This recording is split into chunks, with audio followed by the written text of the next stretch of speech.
think our first topic today is the beautiful one big beautiful bill. I said beautiful just because we hear it all the time, and people are like, "What does that really mean?" You know.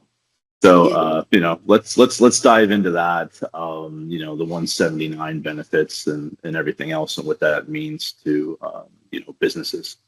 Yeah, so we've been getting lots of questions about this just because it's so new and you hear a lot in the news and all that kind of stuff. And there's just a huge mass of things that it's just within that entire bill. But when it comes to our customers, businesses who use equipment to drive their revenue, the big thing that the bill affects them with is Section 179.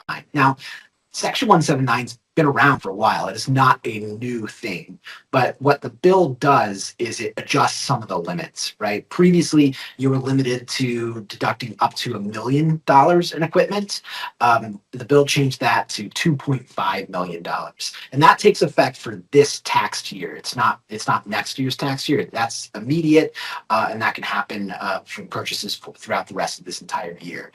They also increased the bonus depreciation. So if you go past that limit, you can reapply for a bonus depreciation.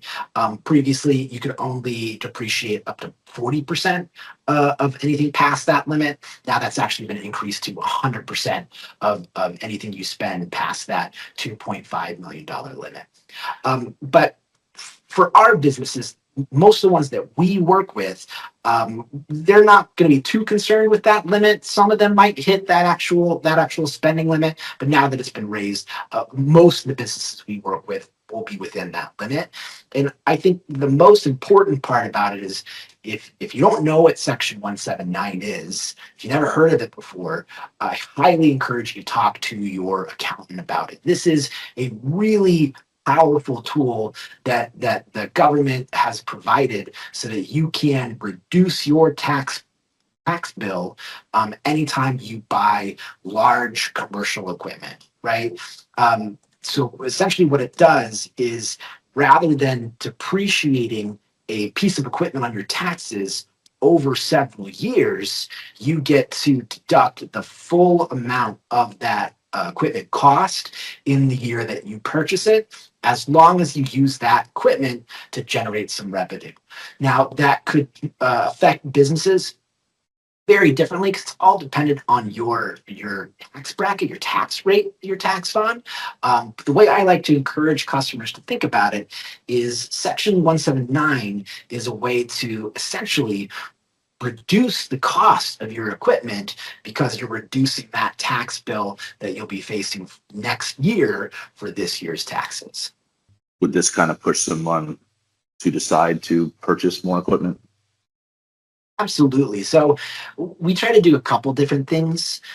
Any customers or potential customers that we've just been engaging with, we first and foremost just want to raise awareness. We've talked to business owners who've been in business for decades, and this just never came on their radar. It was just never something that they knew that they were able to take advantage of, even though they'd been purchasing equipment year after year, every single year.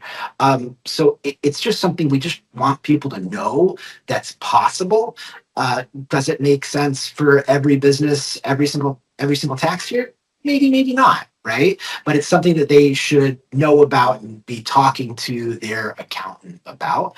The other thing is we try to talk to our reoccurring customers just because we know what their buying cycles are, and to make sure that if we are getting towards the end of the year, right, we're coming up on September here pretty shortly, a lot of them are going to start evaluating where they're at revenue-wise, income-wise, and starting to plan for making those purchases so they could get the most out of those benefits before the end of the year. So we tend to see a lot of these conversations happen, and which ultimately results into these purchases starting in the fall, and especially once we get into November, December. That's when people are actually getting the equipment so that they make sure they have it, they've got it in place before the end of the year. I mean, I'm sure you've had some clients that have been sitting on, potentially some older equipment that's not as efficient